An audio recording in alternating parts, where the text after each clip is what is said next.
Aging clocks show accumulated rate of aging. So it's not like how fast you're aging right now, but what you accumulated over time. It would tell you that if you are doing the correct choices in life. And the first clocks there were trained on chronological age. And the researchers were boasting like, hey, look how well is the correlation between the chronological and biological. It's valid if you are like a police and you find a body buried somewhere, you need to know the age. That's why this second generation clocks started to be trained on mortality, so on actual mortality, not on the chronological age. The answer the clock will give you is basically how much left you have, kind of. So for example, if my BORTS blood age is like years younger, that means my mortality, my life, my remaining life is someone of, 12 years younger than me.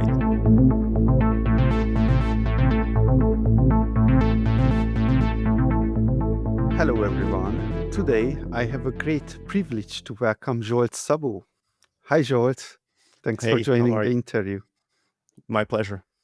Zsolt is the creator of longevitytools.com, and I reached out to him because of his involvement in the BORTS clock, which is arguably the best biological aging clock to date. This interview will get pretty technical, but we will start it very approachable. All right.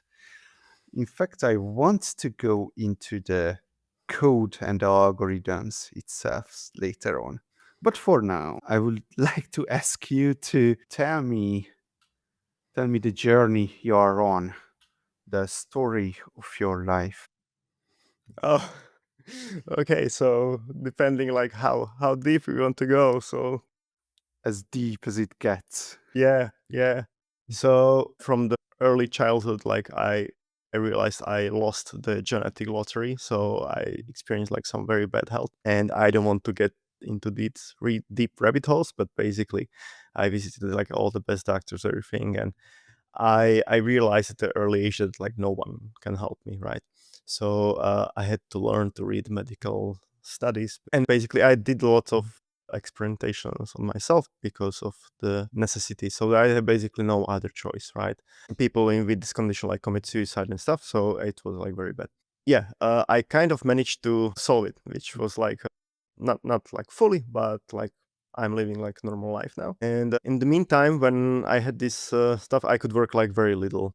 And so my only option was to work as a software engineer, basically, because that's the only way you can do like anytime from anywhere on my own time, and nobody would employ me in that state. So basically, I had to be an entrepreneur, you would say. Yeah. So and after basically, I wanted to get my life back and fix whatever it could be fixed. And so when I did all the experimentation myself, I could see like how these different things like affect me. I was already into it, so I continued basically like now it's now called like biohacking or something. People around me noticed that I kind of knowledgeable for the general population about health, so they reach out their problems, and I was surprised that many times I could solve them. And those are problems that people could not get solved through standard route. And even to this day, if someone comes to me with the issue, I always say like, go to the proper routes. You pay your insurance, do your stuff, and then I even like read those papers from all the doctors to see like which way they were thinking. And yeah, so even to this day, I help friends, and all these like I have multiple calculators that are not yet public that will be like public soon. We can talk about a bit, I guess. And all those like are inspired by real people, real problems. And so yeah, this day I own a longevity clinic in my city, so with the real doctors and everything. And when I'm there and I want to be there with the doctor speaking with the patient, and I see like, okay, this is the moment where the patient deserves like I call them clients. So when the client deserves better answer, like this was like an easy way out for the doctor. So and then I go lock myself in for like 3 months and do this like crazy calculator that takes all the studies and basically tells you the correct answer. That if an expert specialist doctor would calculate stuff for 2 hours, he would say this answer. So I'm trying to do that. So to enable doctors to provide the correct diagnosis and the correct answer fast. So that's kind of the journey. So yeah, basically the standard medical system was like letting me down over and over again. And even later in like very least recently, like few years, I was experiencing some issues. I pay insurance, right? So I scheduled all the doctors and everybody was like, all is normal. So that's why it's kind of on my t-shirt now. I wear this like this, not sure it's visible. Oh yeah, that's good. So yeah, even this issue, the last one, which was like a few years ago, I just crunched the numbers and I was like, hey, there is the answer in the blood results. Like, why you could not catch it? So one of the liver markers were elevated, and so yeah, I was experiencing some issues, and I visited like all the specialists, neurologists, like nephrologists, hepatologists, like everything you can imagine. And then like one of the liver markers was elevated, but everything like still close to normal or normal, and everybody was like, all good, all good, all good. And so yeah, if you crunch numbers and you check like where each liver enzyme can originate, you can see that there is value in that. So some of them are released also from the gut. So it's not just the liver. Some of them are from the muscle.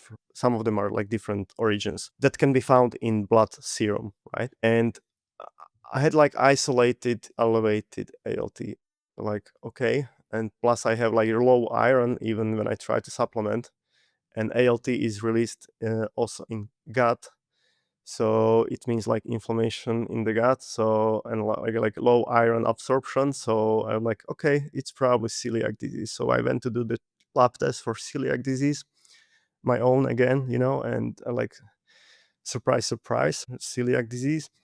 And so I went But there just was no ChatGPT, so you had to no, read the no. papers. Yeah, absolutely. Yeah.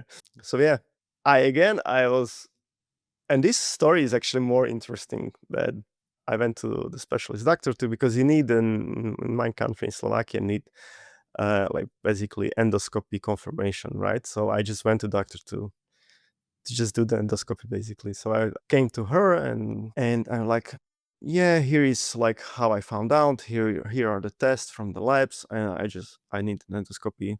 Thank you. And she went all out crazy, like all out crazy. You cannot do your own blood work. You cannot do that. You cannot do that. And I'm like, what the hell is happening? So, like all your colleagues could not figure it out. So like, but then I was like, because she was like pushing it, and I'm like, okay, I'm not, I'm not having this. So I just went like all out. Oh, can I measure my weight in the morning? And she's like, yes. I'm like, okay, can I measure my blood pressure at home? So basically I did this to her, and she realized like, okay, this is, so she was like, she kind of agreed that, yeah, basically if you can measure other biomarkers, why not these biomarkers? Just because they're from blood or something? So what's the difference, right? So yeah, now I have good relationship with her, because she later found out that I'm actually, I know about this stuff. So I even like, she was saying some things that were not true. I corrected her. She was again defensive. Then I showed the research, and then she agreed. So now we have a good relationship. She respects me now. So we like, but sometimes it's like a bit bumpy. Sometimes it's a bit bumpy. Yeah. So that was the time that like, this is nonsense. Like I need to kind of fix it, and the first step would be like to start my own clinic with doctors. So yeah, we do that now, and this clinic is mostly for like wealthy people, because I don't want to deal with insurance, because insurance don't pay for all these tests. And the thing is that I quickly realized that if I will handle like rich people, right, I will not help the masses. So that's why like everything That's not true. I mean, you know, No, I eh, mean, let me take an issue with that. I yeah, think that's literally not true. If you look at the economics, then the first people who are get I know, and they're right, and that's actually here. You're absolutely right because that's what's happened here. So all these rich people, basically, that's why this calculator exists, and now these calculators are getting free for everyone on my website. So I don't want to call them some of them are age calculators, some of them are like interpreters. So basically, imagine like liver interpreter, which you enter all your liver markers. It will tell you everything, just like I said now, it will tell you like it can originate here and here and here. This is your risk for steatosis, for fibrosis. It's alcohol or non-alcohol. It's cholestatic or hepatocellular. So basically, it does all the tests, all the different differential diagnosis, and I try to involve the best from the best of the researchers. So even on that calculator, I had literally three of the best researchers and doctors in the world that helped me. So these are the people that created these the best indices to to diagnose or yeah, to use better words, to predict like probabilities and stuff like that. So exactly like you say, that you know it's cascading down, and now some of the people, these interpreters are not yet public, but are known by some people around, and so I know they're using clinical practice in multiple places now. So I could see, it's already cascading down. So you are absolutely right. let's get something quickly out of the way. So you look like a 16-year-old high school student, but you're boasting about like a long, long career. So how old are you? I'm 39. Oh, wow. Okay. All righty. So tell me about this clinic. This is interesting. So is this yours or you Yeah, I'm co-founded the it I'm the co-owner with one of the doctors. Yeah. and it's in Slovakia? Yeah, it's in my city. Yeah. So here it's not going to be like there's not a lot of rich people, like, honestly, right? So this is not a market for it. But I realized, okay, I will do it anyway because of access to real people, access to doctors. So basically, I wanted to do it anyway, even if it doesn't make maybe lots of financial sense or something like that. I also like doing some sports now, so do running. So we also have like people they're coming from sports background and want to improve their performance. So I have interpreters and calculators for that too, and also like weight loss. So if you look at the average population, the being overweight and obese is like high impact on your lifespan. So this is also one of the things that we do, that maybe it's kind of necessity to do in order to like have a longevity clinic in Koszce. But so it's this weight loss is maybe not a full like longevity stuff, but hey, I calculate the hazard ratios before and after for all-cause mortality, and that's some serious some serious gains that we have there. So it just maybe not as fancy as some biohacking, but for these people, it's the absolute first thing to fix, basically. So, okay, is this a clinic where people come in and get some tests and perhaps some interventions? I'm not sure.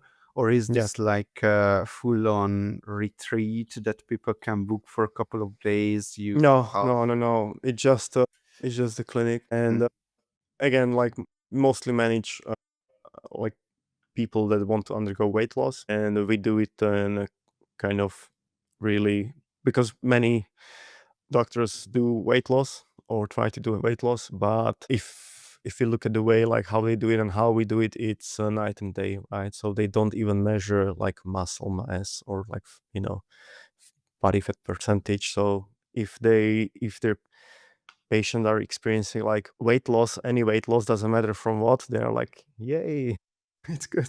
And like we do charts and graphs each month for the clients, basically, that how much muscle to fat loss, so the ratio. So what's the optimal ratio? And the doctor see graphs. So this is in red, this is in yellow, in green. Is it DEXA? Yeah, we use DEXA. Right now we use at the beginning DEXA and InBody, which is like bioimpedance. So bioimpedance is not good, right? So we How bad is it? I'm just oh using the Darby scale for that, so I don't have a I know the answer because I was super interested in it. And so what I did, I took a bunch of people, bring InBody next to DEXA, and people were like going, right away, no drinking caffeine. No, InBody is one of the best, right? InBody is it's bioimpedance. Yeah. Okay. And it was crazy. It was all the way, so like the body fat percentages was like even like plus or minus 10% difference. So and 10% is like, No, it's like like it's so it's like a for difference between being an yeah, athlete or a type 2 obese. yeah. But for me, at the time I had like 9% body fat, and both agreed 9%. So there is a, which I was expecting for me not to be true because I'm the outlier with less than 10% body fat. I was the outlier, and for me it was correct. But some like literally like average looking people, so they looked like average, not an outlier, and plus minus 10% flying around. And the issue is that we don't have DEXA in our facility right now. We will have soon. So that's why we do DEXA with InBody to kind of calibrate the InBody. So we have a kind of way and do these measurements with InBody in between. But we are moving to full DEXA body. It's like we have a quote. It's 120K. So, and you need to place, and so it's kind of we have a plan for it, right? And we want to get a nice DEXA that will do also, that will provide some information for like sports people too. So there is like these different packages you can get, and we want to have one of the higher models. I see. Nice. So final question about your clinic would be that is this testing clinic, or you have interventions as well? Yeah, the thing is, in our like longevity program, this is where you get like this kind of like concierge medicine or something like that, where we do lots of tests, include like genetics and like lots of tests. And How much is the most comprehensive package there? the for the longevity analysis is 10 grand, 10 grand in euros. So quite a lot. So that's why I said like there's not a lot of clients in city like Košice, right? But we calculated that that's the amount we need to charge because the tests are expensive. That's one thing, but the second thing is we find there is not a person that we don't find anything, right? We always find multiple things, and it takes a good amount of time to, and everyone is different. So this is another thing, that everyone is different. So it takes a good amount of time for me and the doctors to like crack it. So that's why it has to cost this much. But then the weight loss obviously is a like more of a mass scale or something like that. So there we would just do what are the inclusion criteria, right? So you can either get into the program or not, and yeah, that's it. And it's basically supervised with latest medication. Before we start talking about the clocks, I just wanted to ask you what kind of longevity communities are you frequenting or frequented in the past, either online or offline? Yeah, so I was just mostly like looking at what Peter Attia does and Michael from Conquer Aging or Die Trying, so something like that, and then like reading papers, maybe looking at Reddit. And in the past I also worked for like the biggest longevity fund in the world, basically. So there we had multiple companies, portfolio companies, all around longevity because of my like background in software plus biohacking. So that's why I was there. And yeah, so I'm in the space for quite a while, I would say. Yeah. All right. Well then, biological aging clocks. I believe you might be the very first person who's an expert on that topic. You're an expert on that topic, are you? I'm not sure if I would call expert anything, right? I'm kind of have this imposter syndrome where I'm a software engineer from like 15 years old and I still would not call myself an expert. So you know, Yeah. All right. but yeah, I know a lot about these specific linear models that are like pheno age and BORTS blood age. I know thing or two, I would say. All righty. So the scientists out there listening to this, be easy on us because we are just two code monkeys talking about something that's your expertise and not ours. But my question is to you: what's the deal with biological aging clocks? Yeah. So as you know, there are many ways to estimate, right? Why would you want to do that? Uh, yeah. So basically, these aging clocks show accumulated rate of aging.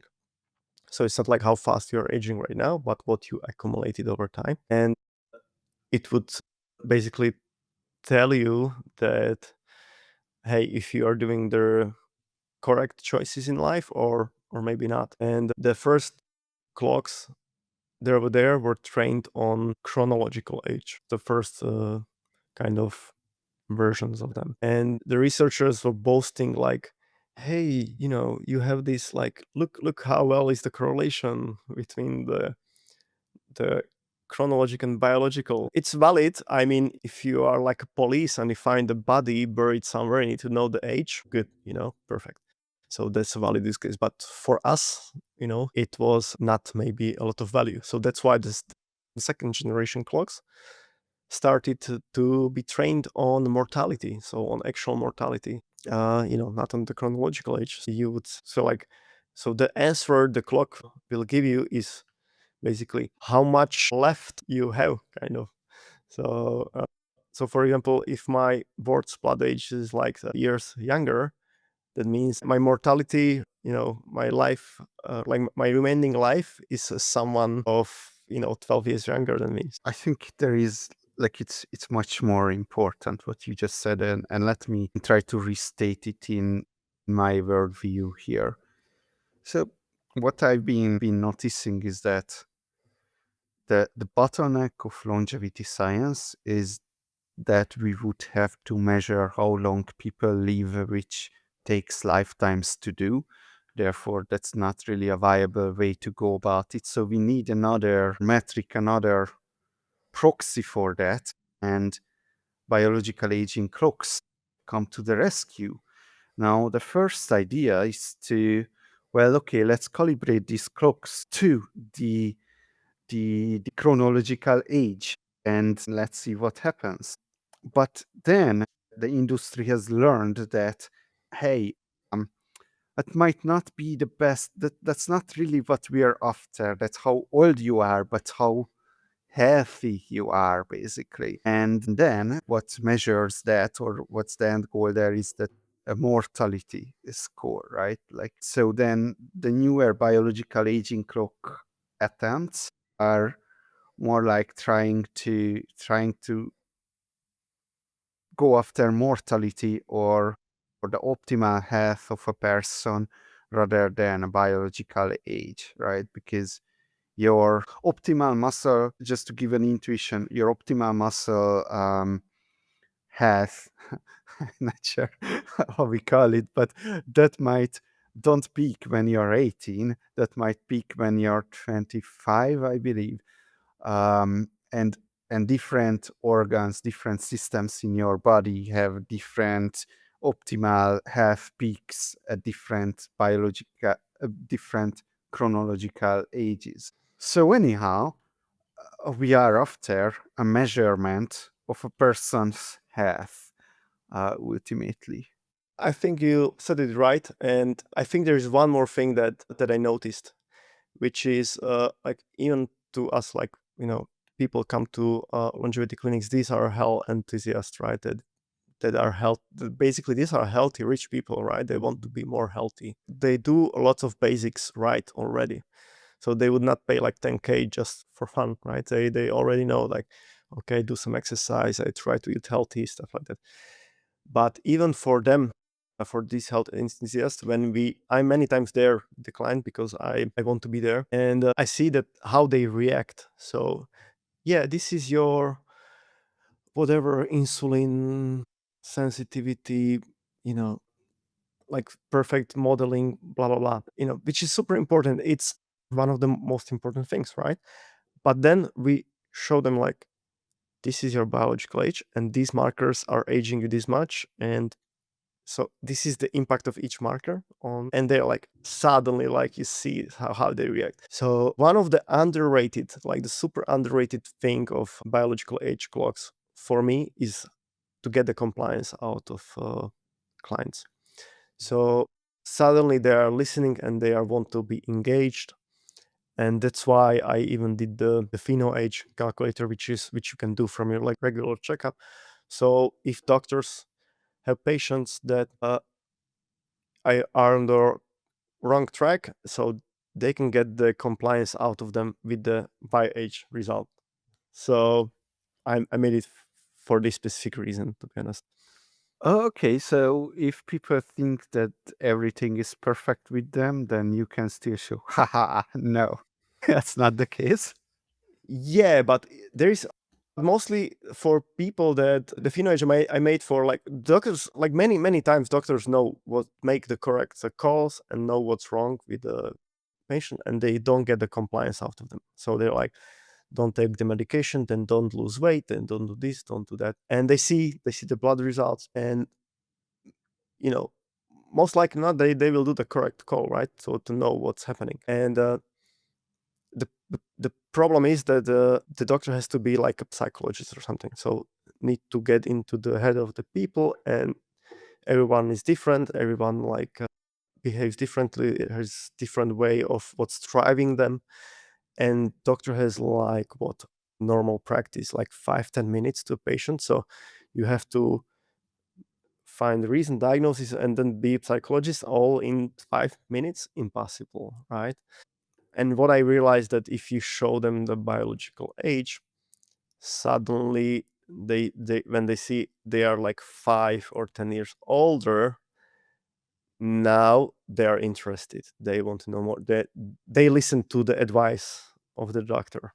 So this is why I made it for free, because in our practice, right, we don't use a lot of the Levine pheno age because it's very rudimentary markers. But that's why I made it, because we have better clocks.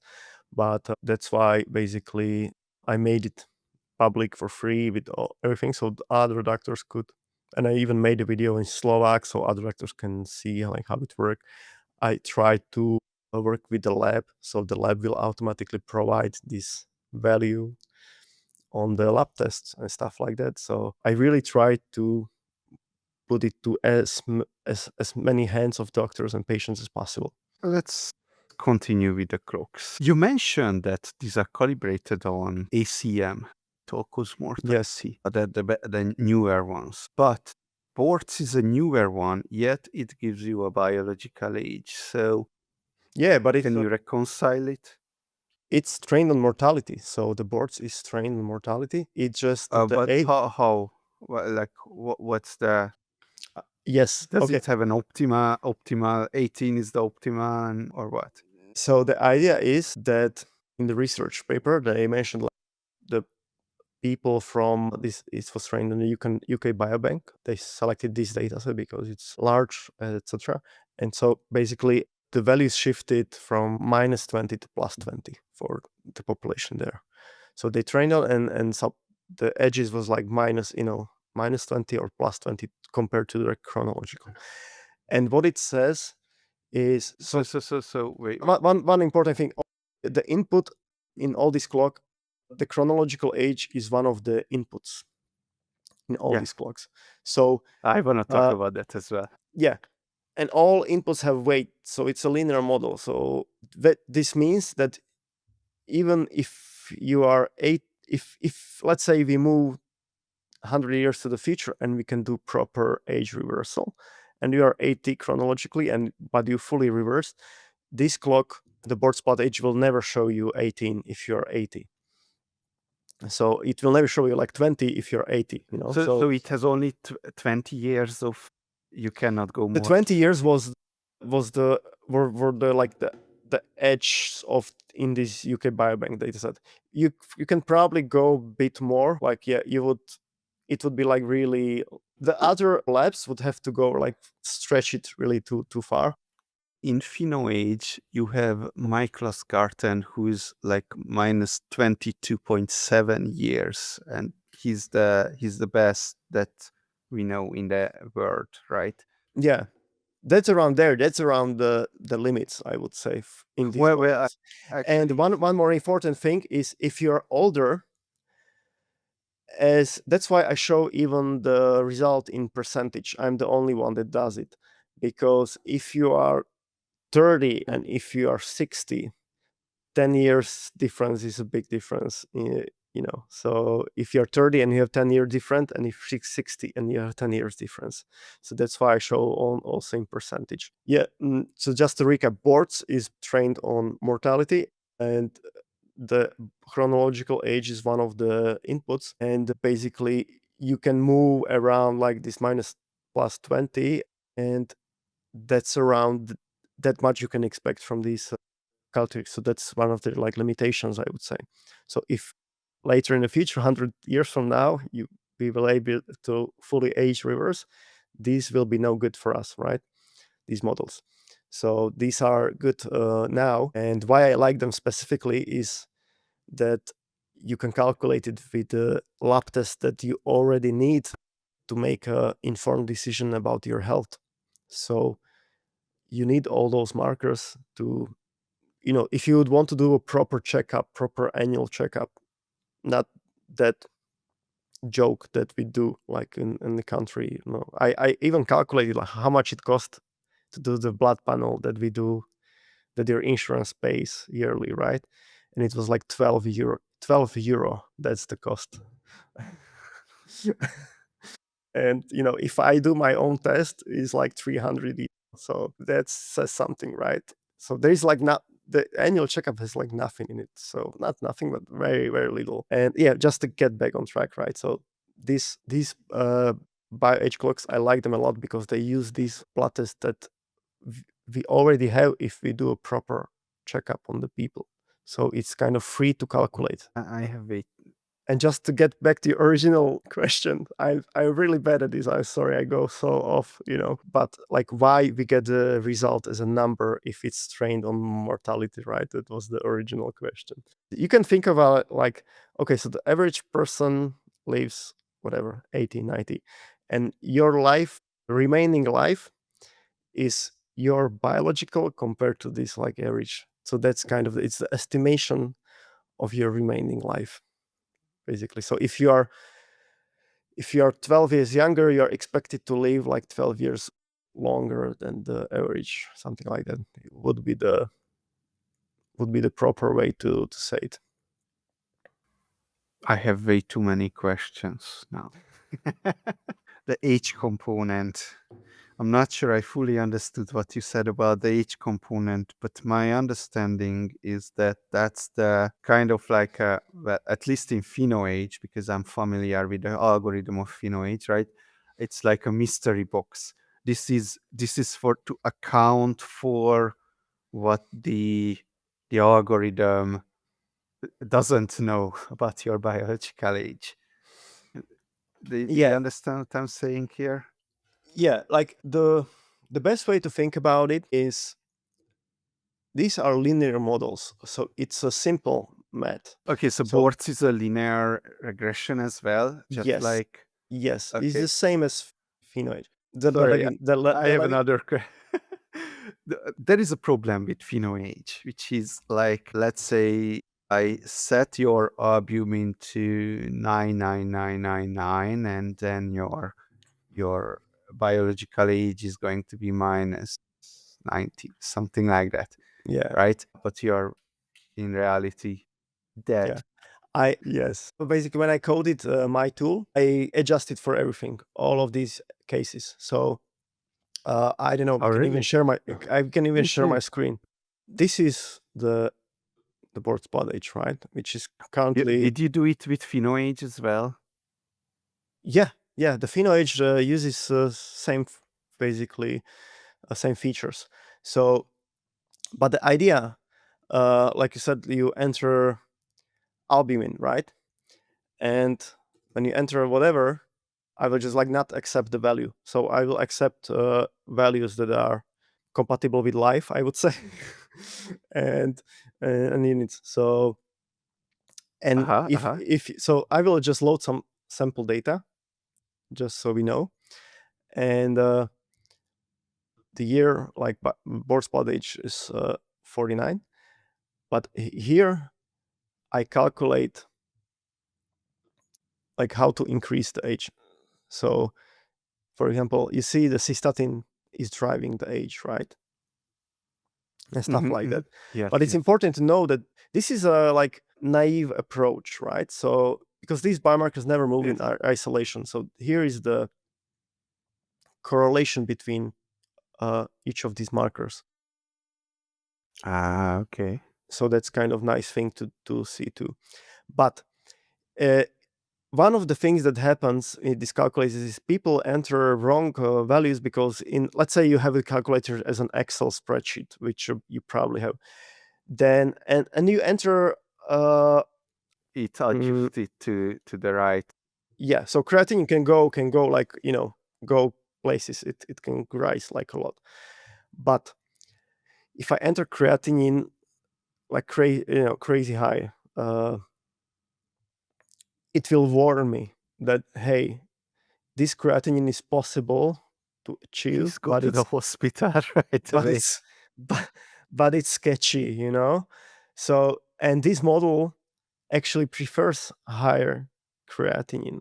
So this is basically if you are a software, if you kind of know software engineering or logic, basically, this is the opposite.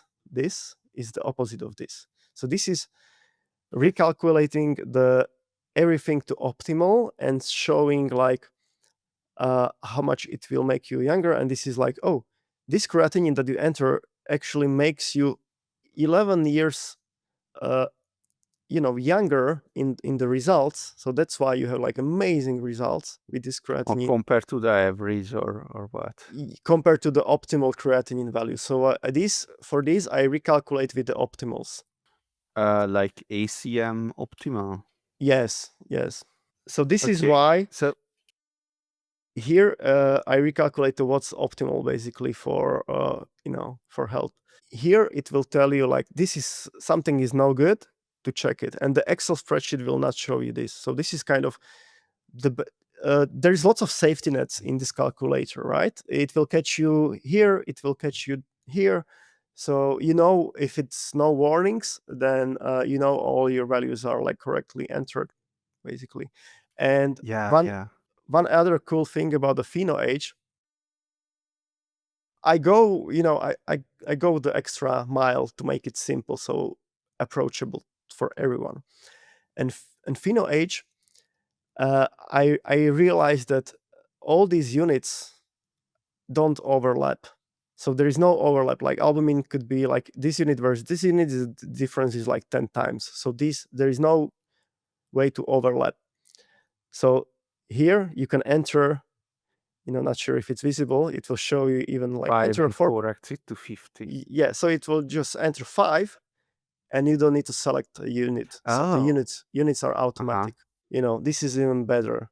So since I realized, Oh, wow, okay. you see, so basically, I didn't think of that. yeah, and I I and I should. I've tried to. I spend like too much time on it, to be honest. Yeah, I know, I know. That You know what I did is that I just threw out the unit that's most likely to your IP address. So if you wanna check that, do that then. But this is great what you're doing now. Yeah. So basically here, I load some sample, and it's again the same thing. So the result in percentage, the same as here, percentage. And here I explain what the result mean.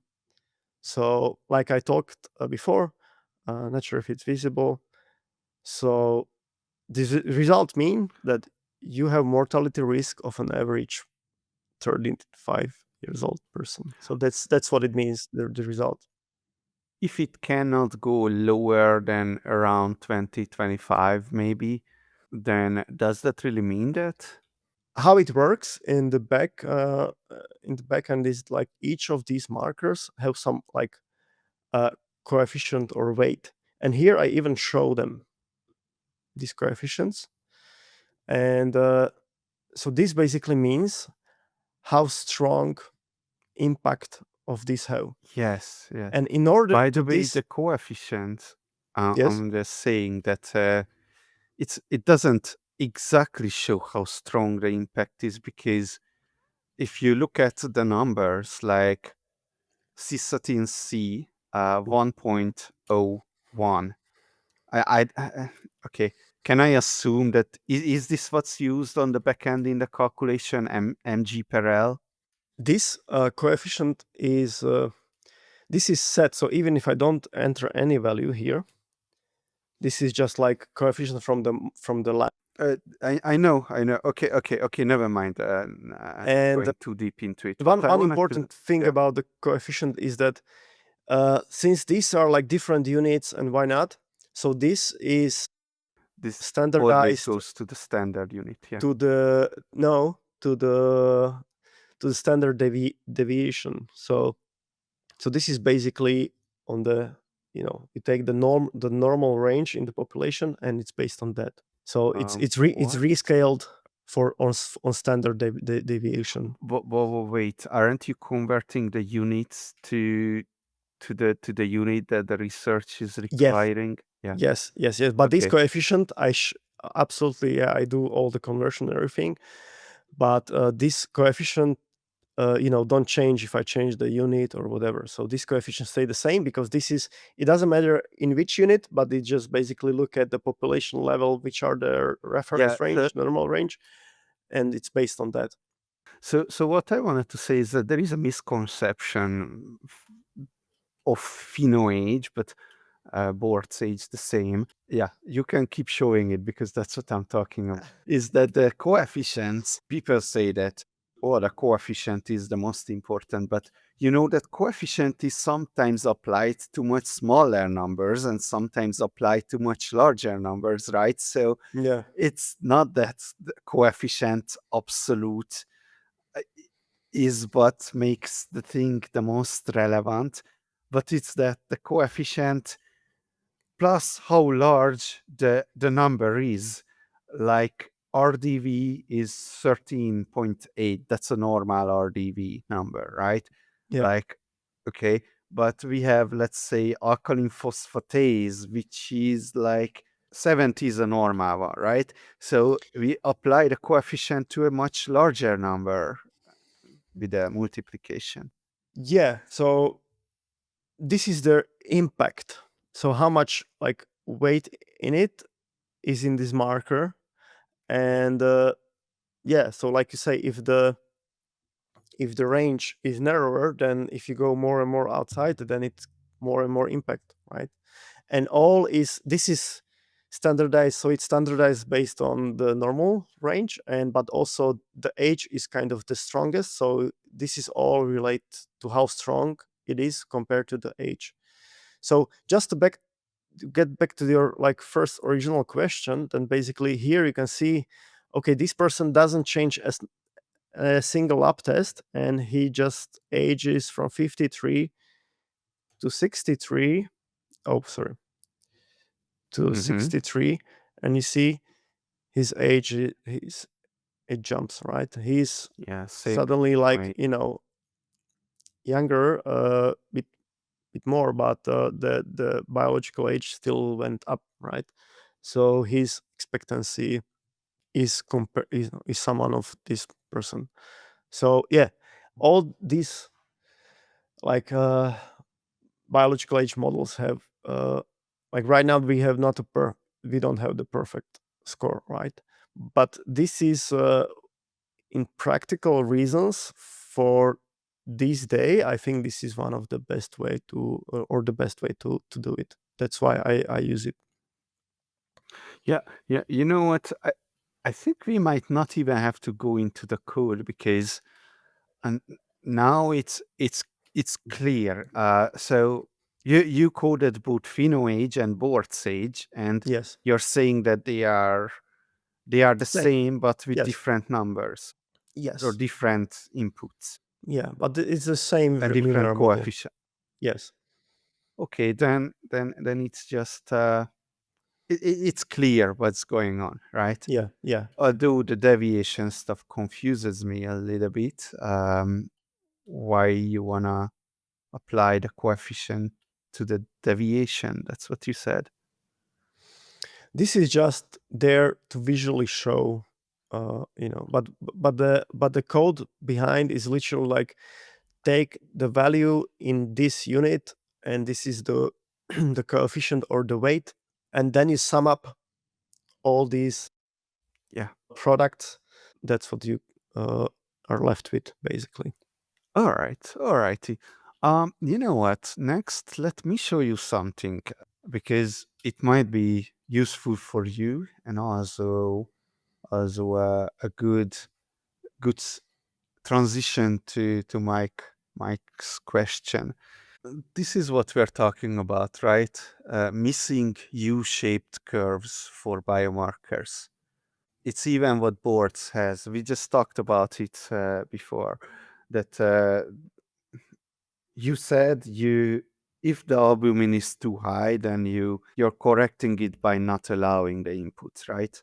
Oh, no, yeah. Right. But if you think about it, in reality, if the researchers would have done the research properly, then what you would have is that it wouldn't be that Yeah, yeah. So this is the I it tried. wouldn't be a linear regression. It would be like U-shaped curves for everything, maybe except for C-reactive protein or something like that. But anyhow, we have that issue, right? And what I've done, because I'm running a competition here, and that would be really problematic if the most unhealthy people would get to the first place, right? So I've done a lot of things, but eventually I ended up with Mike Lasgarten doing a research on it about what are the ACM optimas Yeah, for all the phenoage markers, right? So this might you might be interested in these things here. yeah, Um, and what I did is that I kept these things, right? Like glucose, if you go lower than 4.44, yes, I didn't implement the U-shaped curve. I didn't want to be that creative, but I just yeah, said, okay, if you're under 4.44, then you get the maximum score that you can get, and you cannot get any better than that. yeah, yeah, yeah. Exactly. This is the I know what you mean. So this is a different solution to the same problem that I experienced, and I didn't want to adjust the model, so I just don't allow values that are not compatible with life, I would say, and then show warnings if something is improving, is too much improving, but in the real life we know this value is not health improving. But to overcome this, the next basically we can have a better models, right? We know how to do it like scientifically, and it's just person for like Yes. statistical like people, and we can do like right now we use these linear regression models because the data set is large enough for them, but not Because the large enough mathematics is easy. for fully AI model, which is a black box basically. So Oh yeah, that's the data something set is not like large the enough for. aging AI, right? Tries to achieve. They have this like black box, which is like literally like fully basically, Oh AI model yeah, where you that's enter really value and interesting. then it suddenly you don't know why. It's just like you enter glucose maybe for even like better value and the age might be worse or whatever because it's fully like AI model, but for that you need it's just the only Mathematical issue is we condition. don't have the only issue you need a lot of data. So if you look at how much data you need for this, uh, another level on top of linear regression would be like this. Not sure if I'm correct saying correctly in statistics, but at least like random forest and stuff like that. So you have like levels, and then you have like the full AI model, and we just like don't have enough data. That's the if someone has a huge clean data set, then we can have these amazing calculators, right? But uh, but we just don't have it yet. Yeah, and I've been thinking about it that we have this. I call it a missing U-shaped curve bug. Like I don't know how better to call it. I mean it's a bug, isn't it? Like semantics. Yeah, but that's why I would say it's okay. It is and it's not because the way is that if you would remove any single marker from these boards or Levine, these weights would shift a lot. So if you remove one, it would shift a lot. So this is all, if absolutely all values are the same. So that's why creatinine higher level is better for boards, because if absolutely all other blood markers are there and are did not change and the creatinine goes up, it's health improving in that case. Whoa, whoa, whoa, whoa. Okay. So you have to have all I of them. didn't know. Okay, wait. Let me process that. So creatinine is in PhenoAge, the lower the better. In BORTS, the higher the better. Yes. Because what you're saying is that the BORTS has more data, Yes. therefore creatinine doesn't have to compensate for whatever problem there Yeah, is and I have that PhenoAge explanation. doesn't capture. Yeah, and we can talk Wow. about the explanation right away, right? The difference is that the creatinine is a good kidney marker, right? But it's not the best kidney marker, and kidney health is one of the most important in terms of like your expected, life expectancy. So in this life expectancy, so PhenoAge, Levine PhenoAge does not include cystatin C, which is a better kidney marker. And so suddenly, if you have cystatin C and you also have creatinine, then since cystatin C is a better marker, it has a higher weight. That's why it's actually the highest the highest important biomarker in boards, because like I mentioned, the kidney health is so important.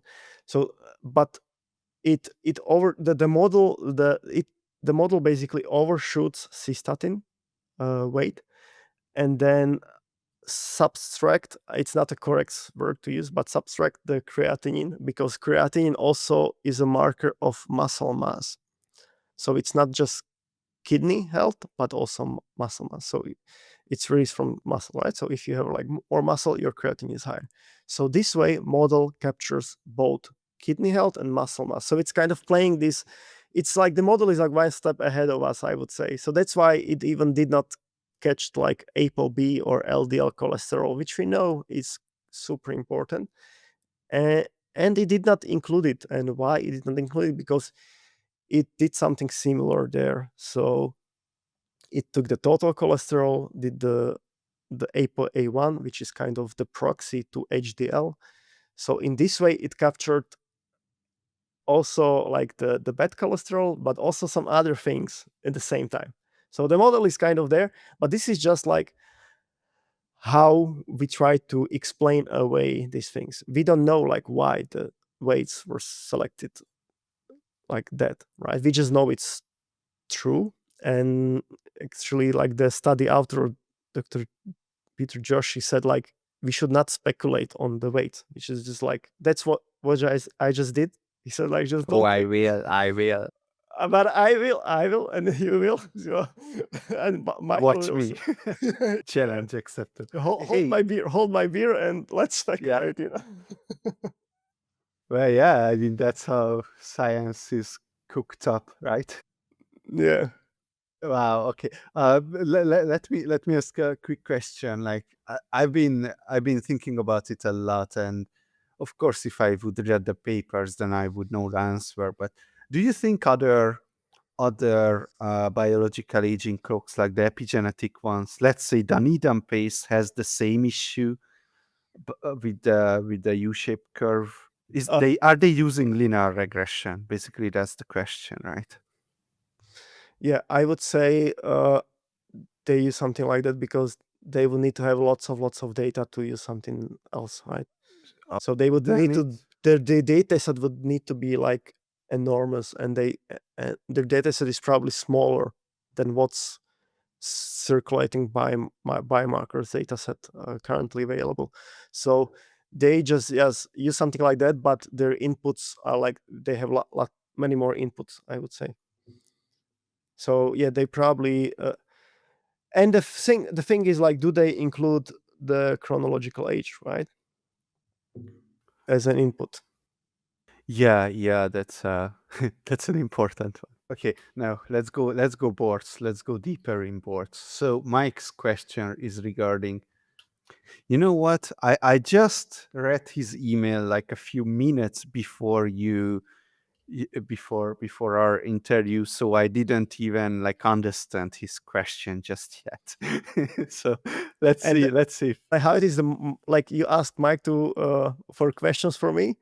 Oh no, I just told him that, hey, I'm going to interview you, and he Okay. said he Yeah, said this will be some next level question that I will not know. the board's clock is a good clock. If you haven't already interviewed him, asking about the inclusion of SHBG, Yeah, sex hormone binding globulin. Yeah. globulin, yeah, which increases during aging, but also because of CR is calorie restriction, maybe. SHBG pro aging and anti question mark would be a good question. Okay. Yeah. So this So, is again like the speculation oh, you question. understood it? Can No, you no, explain no. it to me? Please, can you please share this Wait, here we are. here? Yes, yes. No text box now. Oh my God, why is it so hard to find the A text box anymore. text bar? All right. The inclusion of SAGB, sex hormone blinding globulin, which increases during aging. Okay. But also because of calorie restriction is sex hormone blinding globulin pro-aging or anti-aging. Huh? Okay, so it increases during aging, but also in calorie restriction, right? Yes. Yeah. Yes. Yeah, but something similar is happening with the Creatinine. but no, with like testosterone, for example, because this is like hormone, right? Well, So wait. or Sex not hormone blinding globulin is or the not the yeah, yeah. BORTS is accounting for it.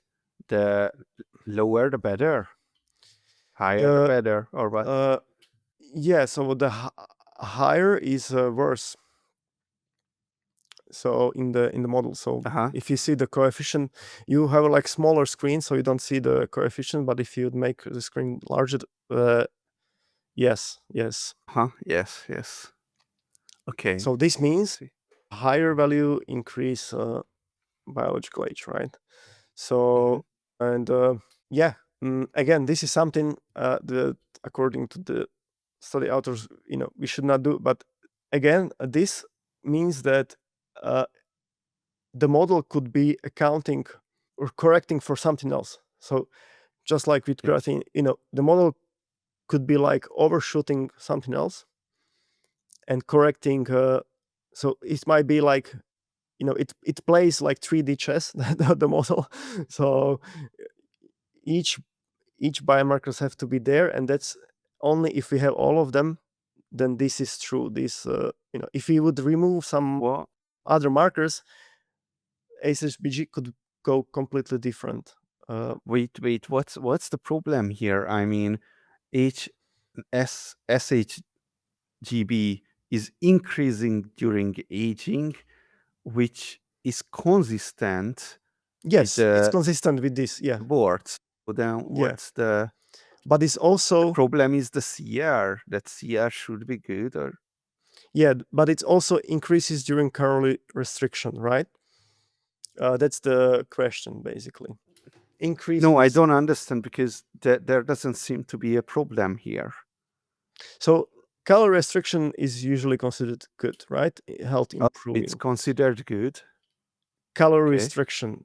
So it's if you do calorie restriction, people live longer, or model animals and stuff like. Oh, okay. So and usually your markers go right direction, Yeah, right? but But and like, something similar is but like wait a moment. Why are we blaming the model here? Why aren't we blaming calorie restriction here? Because, like, if you go on a crash diet, then a lot of bad things are gonna happen, even though the end result is yeah, going to be good, right? yeah. But here it's like this calorie restriction is meant as what people are doing for like anti-aging benefits, so like 15% CR or something like that. And I think Mike is asking like, so which is it, right? If it's Uh, increases during aging, but it also increases with CR, then But this exon binding globulin is also like kind of used as a frailty index, which should make sense because like people which are like calorie restricted could be frail. If they are not like if you're not doing it like professionally, like exercising and doing the calorie restriction right, etc. This is the mm, and again, like one thing to note in these models is these models are right at the population level. So if you take a look at the population, right? So it kind of uh, the model also checks for like frailty in uh, different ways there. So uh, like I mentioned with creatine cystatin, which is like stronger weight and is maybe included here. So this weight also accounts for that. Other markers are also related to that, like ALT, too low ALT, which is the model selected for higher values. So this model basically tries to identify weights if we have all of them. This is why sex hormone binding globulin like increases with aging. It's consistent with the BORTS, but yeah, how about the calorie restriction? I know this is something Michael is, I would say, like top expert in, right? To take a look at the yeah. individual level, to take a look at the individual level for him and for people like him on the like calorie restriction, like which one is it, right? So should he optimize it, and so We don't know. this You tell us, Mike.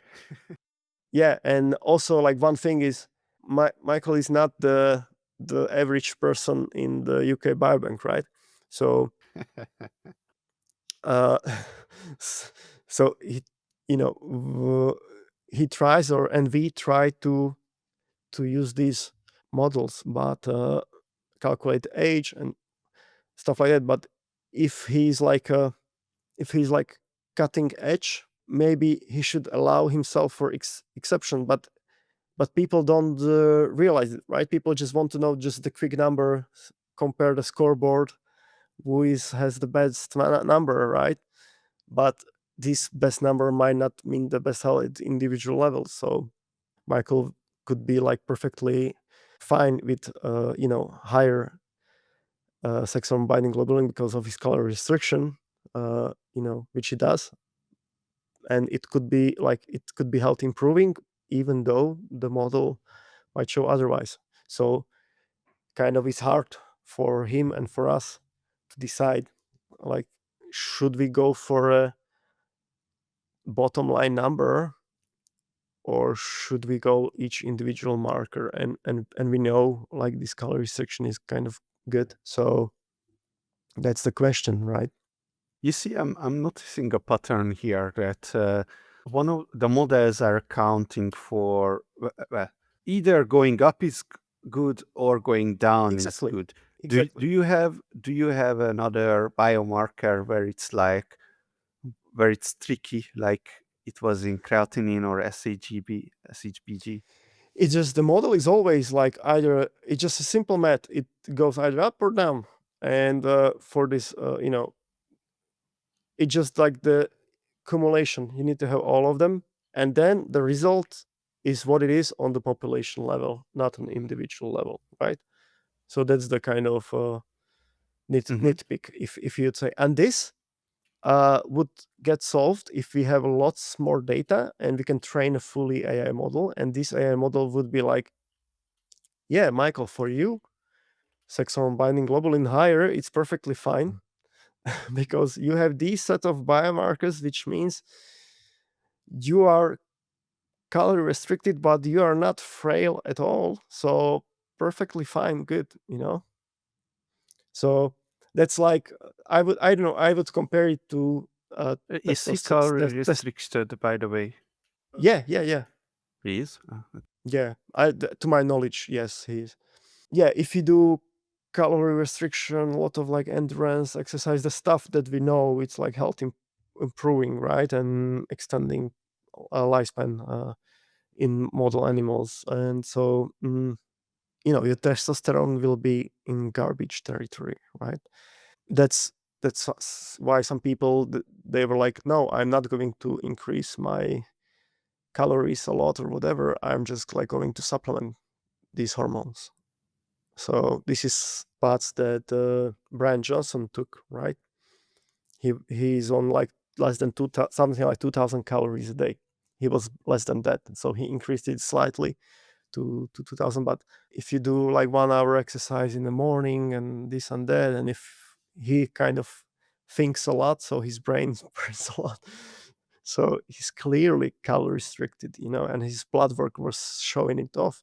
Yeah, he instead of going and taking the calories in to offset this, he was just like, okay, I'm not going to do that, I'm just going to supplement the testosterone. So yeah. Cystatin C um, has a very high coefficient. Quickly interpret it. It's kind of twice as large as the RDV, Yeah. but the numbers are around 1. Yeah, but don't ignore the numbers, because this is standardized to the reference range basically. So you can Okay, ignore anyways, the tell me number. about Yeah. cystatin C. Why is that important? I think Mike is struggling with that. Yeah, as mentioned, it's a kidney marker. So, and it's a better kidney marker than creatinine. So this is like, it's not These inflated. two kidney markers are in this BORTS, creatinine and cystatin C, Cystatin. or is there another cystatin? Yeah, Is there and another one? cystatin is also, by the way, like there is some. It's also like a marker of inflammation a bit. So it's not just kidney. So it's like some inflammation Ah, okay. information too there. So that's why it's overshoots it, and we know for sure that cystatin C is overshot because the creatinine is on the opposite, right? So the model definitely tries to overshoot cystatin and subtract the creatinine, and this way it captures both kidney health and muscle mass basically, and possibly like inflammation. Yeah, and And a but higher also, burst, if right? you go on my just please click like load sample data and go down, and there click on cystatin C, the first line, lowering cystatin C. Click on the lowering cystatin C. Click on that link, the first, yeah, that's one, and go down to the image, and on the right image, do you see? Yeah, that, yeah. So it's no surprise that cystatin is basically, at least to me, it's no surprise that cystatin has such a What big am I think here? coefficient, is that survival probability. So if based on your cystatin levels, low, medium, high, how many percent of people will still live after 5, 10, 15, 20 years. So if you look at like 15 Mine years, is 1.07. Am I gonna die? so yours is 1.07. Okay, Yeah. so you are in the medium. So you're upper and the medium. So this is in isolation, right? But in 15 years, it means like the 30% of basically of the people will die in 15 years with around this value. So but again, this is statistics. So Mm-hmm. again, like population level, if it would be good to see like your kidney markers, and if it would be good to see like if like how much of this is like inflammation, stuff like that. But cystatin C is very important, and Yeah. it shows here. So this is like how many people, how many percent of people will die with different values of cystatin. Well, oh, by the way, yeah, I have chronic high inflammation, like genetically high, Okay, so it could severe be, it could be deficiency, your kidneys are fine. but It's I'm just also like, fat, so there is that as well. yeah, So, okay, you know what to do. I know what to do. I'm doing it. I lost 15 kilograms since I started this podcast. So, Nice, nice. And by the way, I'm making a kidney interpreter, so it will use all the kidney markers and create like a clearance based on multiple markers, and that way it will show gotchas of each of them. So that way that you will find very interesting. If I will have it like, it's not I haven't even started it yet, but it's on my list. But oh, I it's see. it's going to be be high in priority, I guess. And many of these that are there shown are like done, but they're not yet public. This is super interesting too. So when I Mm-hmm. work with sports people, and when people were coming in like these wealthy individuals, it was mostly like males, and when we did then they quickly sent their like wives and stuff after, and we saw lots of women have like very low iron, and they experience like chronic fatigue and hair loss and stuff like that. So it's mostly your ferritin is 366, are sure in this unit, or it is like some random. No, this is mine. This is mine. And in this unit, micrograms per liter, because this would be high. Micrograms per liter. That's Yeah, okay. Then you should go and donate blood. right. Mm. So it doesn't calculate iron stores, because the mathematical model I used to calculate iron stores, people did not have such a high ferritin. But you can do quick napkin math, multiply this by 8, so 366 by 8. And oh yeah, And what? HSCRP is high. Okay, but what's super interesting for you here is if you uh, go down, you see like ferritin value was adjusted for inflammation, because high sensitivity CRP of 2.2 is high, and ferritin is also inflammation marker. So it's not only iron storage marker, an inflammation marker. And there, the second yellow box, or the third yellow box on the page, the ferritin, yes, this. So your ferritin is 366, but after I use mathematical model to adjust ferritin for inflammation, because ferritin is a iron storage, it's most sensitive iron storage marker, but also marker of inflammation. Uh-huh. And what I do is I found a mathematical model to adjust ferritin, so to subtract the inflammation part from the iron, so it's only the iron Yeah. storage part. So for you, it's amazing that you see this, but it's still high. Mm-hmm. So your You see, 1 year ago it was 239, right? okay. So you eat something. Check all your supplements if they have iron. Yeah, no, I don't take iron actually. So Okay, if none of the supplement take has iron, then you are risking like hemochromatosis, which is you should go and donate blood. That's the only thing basically. Well, what about the weight component of this? The weight is just there because what I need to do was the objective of this calculator.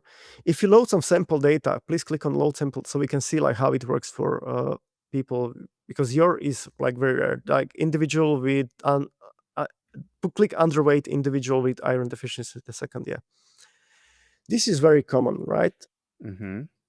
in women. So they're like lean, often anemic. So it's like 77% of young females are low iron. If the cutoff, if you use the proper cutoff of 50 for ferritin. And for me to calculate what this tool does is calculates the stores. And why do I need to calculate the actual stores, like how many milligrams of iron you have in your body, is that I need to calculate a supplement plan for you. So if you go down here, you see like if you take this supplement this long, this is how your iron will be. The graph that's there. Yes. So basically, That's good. in the green and the top, you see the personalized supplementation plan about the chart. So about the chart, like steaks, 72 milligrams of iron, right? Yes, this. So if you take this, if you follow this is how your iron will go. So it's a personalized. I don't see. Where is the personalized supplementation plan? Just about in the green, Above the green. yeah, that's the Do not drink coffee or tea. no take the take 72 milligrams. 72. Yeah, that's your personalized supplementation plan, but it's not for you. You you should not take iron. This is for like Yes. the underweight woman. And should I drink this coffee or tea? Because that's you what should I changed actually. I stopped drinking coffee. No, that's not coffee. I yeah. stopped caffeine completely.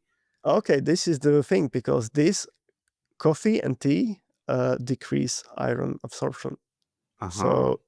So if you, before any food where there is iron, like before you eat any like liver or meat, drink green tea or take calcium supplement, and these two inhibit iron absorption. I just stopped calcium supplementation as well. Okay, so you I didn't did know that. that. Yeah, so that's why your iron went up. So and this iron will accumulate. So this is something you should.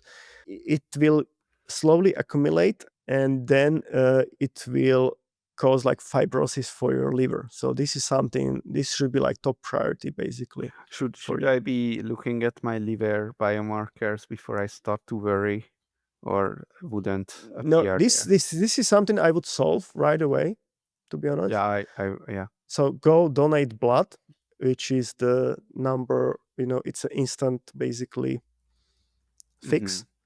And then monitor iron, and before any iron rich foods, take something that competes with iron or inhibits its absorption.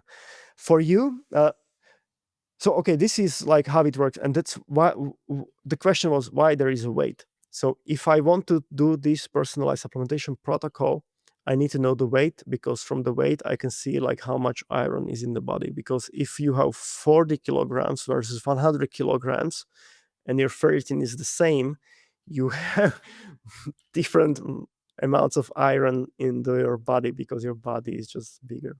So that's the reason. But let's go fix your problem. So go back and just enter a 360, or just enter anything high, and and go down. You don't need to change anything now, just go down. And here are the reasons. So if you have a genetic panel, take a look at these genes that are specified there. Mhm. And if you go to symptoms, symptoms usually starts at around 500. Everything is there. Like for this research, I did 3 weeks just to write this text. So this is nothing is like GPT generated. This is like Mhm. all is like there with the references and everything. So Wait, and if weight you go loss is lower, symptom? Oh, maybe I shouldn't do anything about it. yeah, just keep it rising, right? Bring it on, man. Okay, so wait a And moment. if you Like, go lower, let me ask a question. and how to, this is how to fix it. Uh-huh. Okay. All right. Well, thank you. This wasn't on my radar to care about my iron at This all. should be this should be on radar because high iron is very, very dangerous. Oh, So okay. So one moment, because look, at 111 kilogram, a lot of things are very dangerous, right? And I'm wagering in, like, I don't want to major in the minors. So yeah, my question is that, as I'm losing weight, is my iron level going to naturally, like, just get better, or that's just completely unrelated to the weight issue thingy? it's it might get like worse because like as your liver, like your organs shrink down, then that iron is there is compressed Uh-huh. more. So yeah, good way to get rid of iron is for example running. But for yours is high, I would go donate blood at least once and then monitor it and then do this stuff that we talked about. Mhm. But like sweating, running is especially like runners. I work with runners, I'm a runner, and they have very, very low iron because of some phenomenon called foot strike hemolysis, which is like when the your foot drives into the ground multiple times, it's like breaks down the red blood cells, right? So Steady so state I cardio, does that has anything to do with that, or there is no it has to be impact? impact on the ground for the running, but also like sweat. We lose iron through sweat. Mhm. So, but I would also check every supplement if you take any iron, or and if not, maybe you're eating a lot of organ meat or something like that. And Yeah, I eat a lot of meat organ meat. Okay. or So before organ meat as organ well. meat, then take calcium or coffee. You can do decaf coffee, Decaf. decaf Wait, coffee. wait, So wait. So the important thing is not the caffeine part, but the coffee? no, yes, Okay. I wasn't. Okay, yeah, that's interesting. yes. So take a So energy coffee, drink tea. doesn't work then. No, coffee, tea, or calcium. These three are like the best blockers of absorbers to Uh-huh. block the absorption. This is what I would suggest you go donate blood, then monitor it, and then block the absorption. And so to think about iron, how much is coming in, how much is coming out? That's simple, right? And you need to limit what's coming in because you are naturally like super absorber, so you need to like kind of inhibit a bit, and then maybe use up more, get rid of it by at the start by donating blood, and later uh, by sweating. So sweating does it, and foot strike hemolysis. So just pick up running and you will be good. You will be good runner because your iron will be always good. So All righty. Oh yeah, that could be another thing, because during my, perhaps up until I was 16, I was running a lot. I was playing football, and I was playing football a lot. yeah. And perhaps my body just get used to not caring about clearing away the iron or something like that. No, no, it's genetics. So this is people with like It's genetic genetics. predisposition. Yeah, yeah, yeah. Alrighty. Well, or just you eat excess like liver or something like that, not sure. uh-huh, uh-huh. But check your supplements. Many times we find it in supplements if we see this, like some multivitamin or something. I will, I will. I mean, definitely, I probably have iron in my multivitamin. Yeah, so definitely check that, Would and it even definitely. matter? Like, multivitamins have such a low iron level, so who cares? But for you, you absolutely care. Oh, yeah? Yeah, Alrighty. because you are, you absorb it really well. So people, I work with, women and athletes, and we go like high, very high, like doses to get them into optimal, and because they absorb so little. So even if we do everything correctly, and for you, you absorb a lot. So check your supplement. So stop the income and increase the outflow of the iron.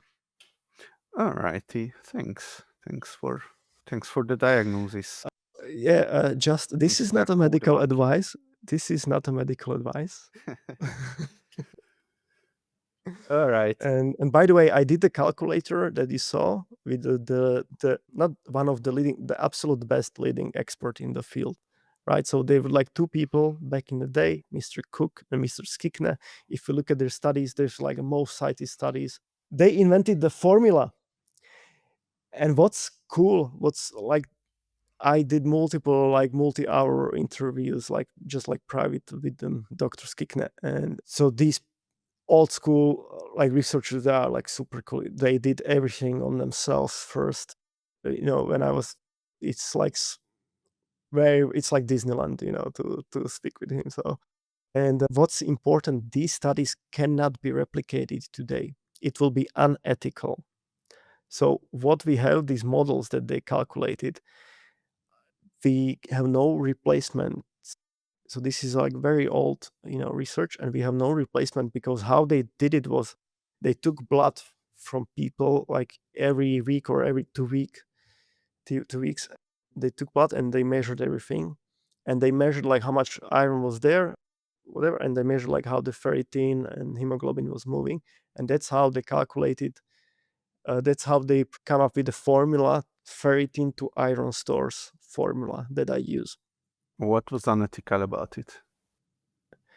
uh, because they went, if you want to today create research that, hey, we will take a half a liter of your blood each week until you get full on anemia, and we will go lower after, and you will be like, you will not be able to walk up the stairs.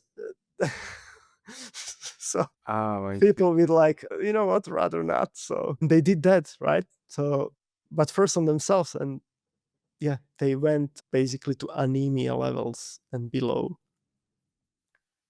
I see. Alright. Well, look, I have one final question to you. What's one thing you strongly believe to be the case, but very few people agree with you on? Phew. You know what? I have something that's maybe not a perfect answer, but it's like not well known, I would say. And that's air quality. But I think even Brian Johnson doesn't have it right. Like the air quality is super important, but people buy these like air purifiers and stuff, which I believe it's like bad advice. And the like you need to measure your air quality inside, and you need to measure CO2. The CO2 is one of the most important, and then also the other particulates. And if you look at lung cancer in non-smokers, it's increasing in the world. It's increasing, and what's increasing is our building efficiency. So our windows are triple glazed windows. Everything is sealed. Everything is like, no leakage. And back in the day, we have this ratio, like how many times your air changes in your living space in an hour. And back in the day, it was like 3. So every hour, air, all air was out 3 times. And now we live in this like super vacuum sealed, apartments and houses and everything. And the only solution to it is a proper ventilation system. And I realized it when I lived in Denmark. I lived all over the world, and when I lived in Denmark, they have for 20 years in legislation that every living space have to have a proper ventilation system. What does it mean? It takes the air from outside, so not cleaning the particulates from the air that's already inside. It takes the air from outside, runs through filters, pumps it indoors, and then take the air from indoors and pumps it outside. In the meantime, there is some fancy stuff, fancy technology that the energy it goes through like some cross energy recovery system where you get the heat back, but the air does not mix. And this is the most important, I think, for cognitive performance and for lung cancer. For example, second leading cause of lung cancer right now is Radon. radon, Yeah. exactly. And it's in every building. It's in every building, and there is no way to clean it or whatever. You just like have to get rid of it. I've been fighting with that a lot. A lot. And you need to measure. So first thing I did Yeah. like long time ago, I bought a proper meter. Most of them are cheap. They don't measure the stuff. They just estimate the stuff based on the humidity and stuff. So if your air meter doesn't cost 200 euros, it's garbage. So spend 200 euros for proper air measurement tool and play with the windows. And you realize like people say like, oh no, we like to open the windows like twice a day. Like, yeah, buy the measuring device. You You have to keep open it the open window. entire night and doesn't clean it out completely, you know? I did the It's not measurements. like CO2. Yeah, I'm doing it as well every I did day. the measurements, and it was crazy. It's like you open the windows, full on open the windows in the middle of winter, and you would feel like after 1 minute it's fine because it's cold. It's no, I had to have full on open windows, like cross whatever, for like 20 minutes to get it down. And then I close it, and in less than an hour, it was creeping up to dangerous territories. And like, what the hell? Like, In the then winter, I you have realized like heating from the ground. that CO2 was like kind of close the windows, and then CO2 in 1 hour it was already like. Yeah, it's gone. So I realized like this is not sustainable. Like every hour to have like 20 minutes, every hour to open all windows for 20 minutes, it's nonsense. And that's the only way. And people think like, oh, I open the windows for 5 minutes twice a day in winter. I'm good. It's no, you're not good. So the air quality is super important. So now But every apartment that I own has a full-on ventilation system, which means you have to but destroy does like it work? everything. Oh yeah, Because for me, it's like, look, I have a small gym, right? I put the ventilation system on ventilation. No, I but do you have purchased this the energy most recovery kind of system? yes, I purchased the most expensive standalone, strongest air ventilation system. But what And is it? if What is it? Is it the air purifier or is it? no, it sucks the air to, from the outside and to the outside. So it's like a two-way big whole stuff. Uh, Nice. Okay. but look, I'm working out on the treadmill for 1 hour, just steady state cardio walking. You're working out, CO2, yeah, you need. CO2 goes up. Like you have to keep the windows open, Yeah. and that does a better job than. Yeah, if you work out, it's very hard. You have to have a huge unit. So for me, I have a big unit in all the apartments. So even I rent out some properties, and I made a conscious decision. I will lose money on this one. I don't care. I will lose money on this one. But in everyone that stays in my apartment, will not has the right of clean air. So it means the whole apartment destroyed, all the holes, because you need to have a pipe work in each room, pipes, exhaust, pumping the air. So it's like so many pipes everywhere, so many things, and halls outdoor that you need to have permits, so many permitting, and so many, like, it's so hard. I understand why people don't have it and why companies don't use it, because so hard and so expensive at the same time. But I made the conscious decision everyone in staying in my apartment should have this, because it's such a high priority. So clean air, clean water. So I filter air to 1 micron and get rid of the smoke with the carbon air filter. So it's all inside of these units. What kind of Then, carbon air filter? so this, I mean, the big one, the carbon. How much carbon do you have in that? so this is you have the filter that's get rid of the F7, get rid of 1 micron particles, but Yeah.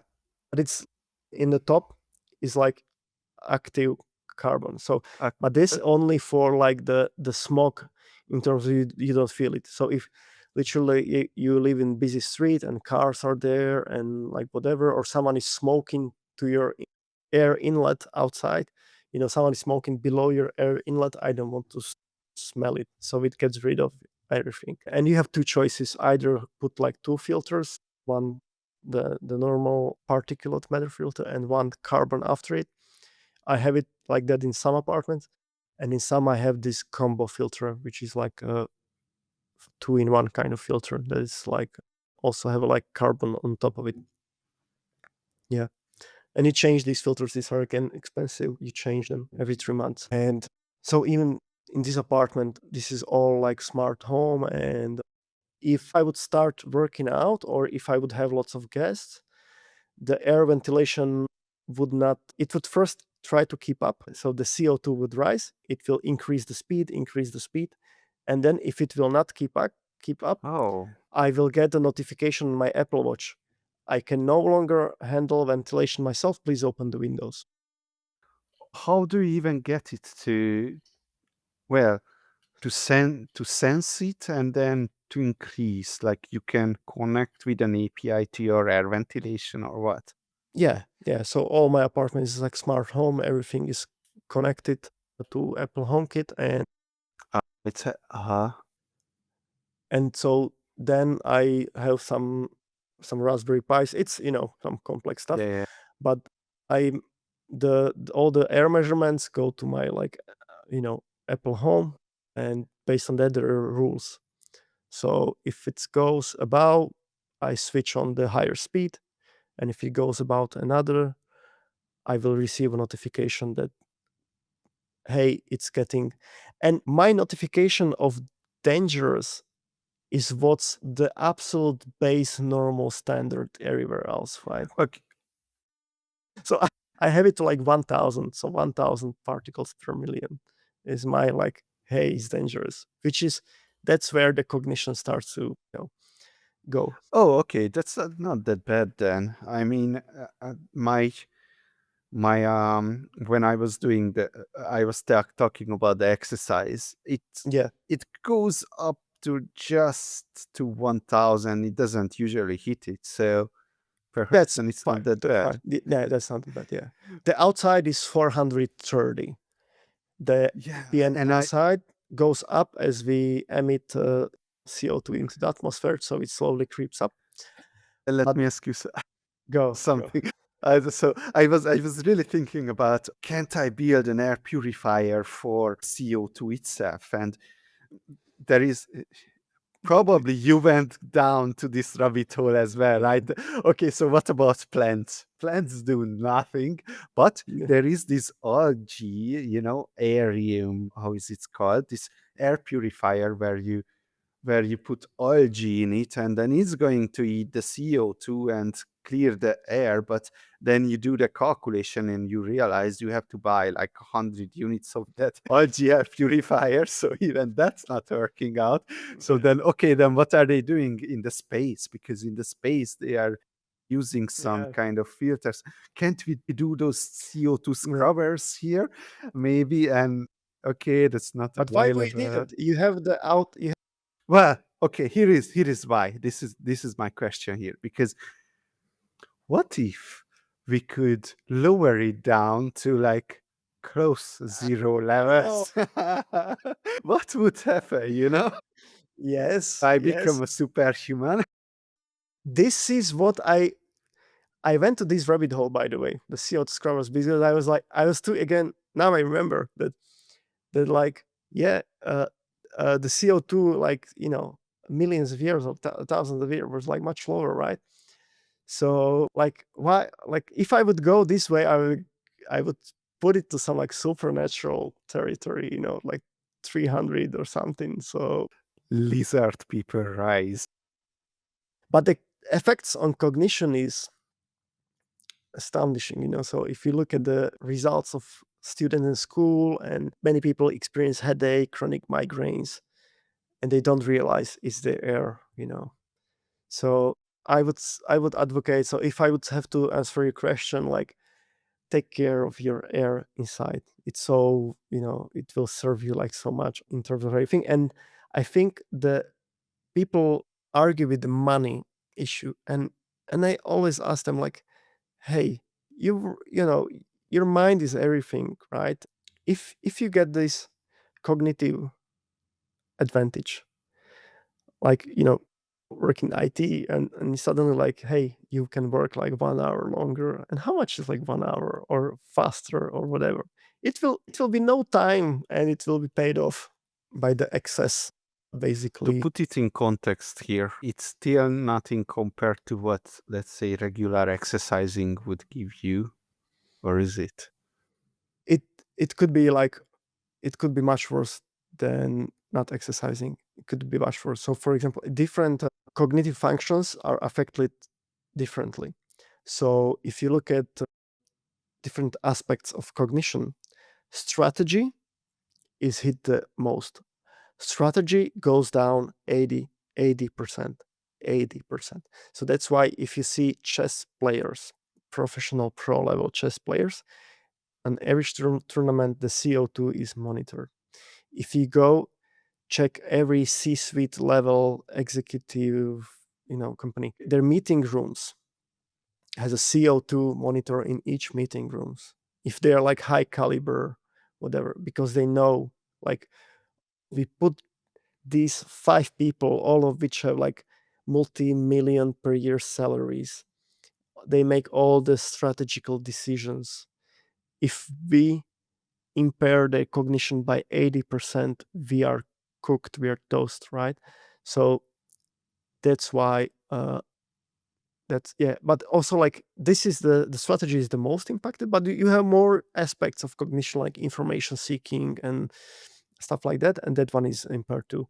So I had this experience once when as I mentioned, I rent apartments, and one high level manager came to rent my unit, and he was like, it was a good call for me, because he was like, Mr. Szabo, your apartment is the only one I could rent, and the company pays for it. So, not sure if you understand me, but yours is the only one I could rent, and the company pays for it. So, thank you. So, he get back, I get back with the price, and he was like, perfect. And since he was such a high, value, then he had in his contract that he has to live in a place where air is monitored. So, when he's sleeping, he sometimes when people sleep like 2 people in a small room, in the morning you can get like 5,000 particles per million, which is Oh yeah. crazy. You can even get like, if you be like stuck for a long time, you can get like persistent brain damage, basically, Hmm, from it. hmm. But it would have to be unreasonable time, like locked inside a very small room with more people, stuff like that. But you can do, it could happen. So it's so dangerous. So to answer a question, like, air is very important. It costs some money, but it will pay back multiple times. So it will be one of the best investments in your life. That's the perfect ending. Short. Wow, that was something else. All right. Well, I hope people who were able to stick to the end enjoyed it as much as we did. So, yeah, thank you very much for coming. And Thank you for inviting, and you did a like perfect job. I have to say, like this was my like first podcast invitation. I was like super worried, but you did an amazing job, and I'm so perfect. Thank you again.